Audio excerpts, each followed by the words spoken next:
Nung ako po ay nasa plenaryo kanina, tinatanong ko ang aking mga kasamahan at lahat po sila actually nahihiya na ang kanilang boto laban sa pagiging kongresista ni Congressman Barzaga ay magiging on the record.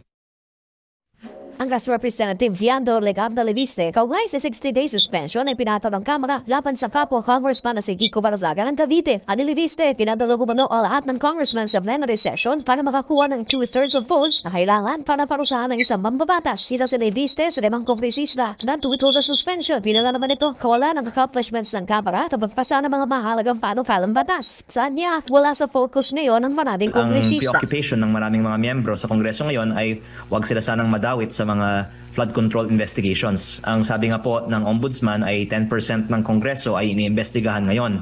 At baka ang kinakatakutan ng ibang mga miyembro ay pagkakanta ang 10% na yan, baka almost 100% sa mga members ay in some way ma-implicate sa mga flood control controversies. Isa rin daw ang Pinakatahimik na kongreso sa kasaysayan. Assessment ng mga veteranong kongresista ni Leviste. Nauna na nagpapala si Ombudsman Boy Rimulya na posible magkaroon ng major disruption sa Kamara dahil sa dami ng kongresista ng sangkot sa anomalya sa flood control. Wala nga masyadong ibang tinatalakay na mga batas ngayong nakaraang buwan na ito dahil nga distracted ang mga congressman sa kanilang mga sariling mga legal issues. Representative Boson tayo publiko sa masamang epekto ng suspensyon kay Congressman Barzaga.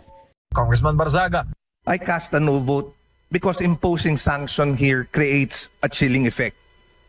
Not only on the member involved, but on all who depend on this chamber as a forum for candor, for courage, and confrontation when needed.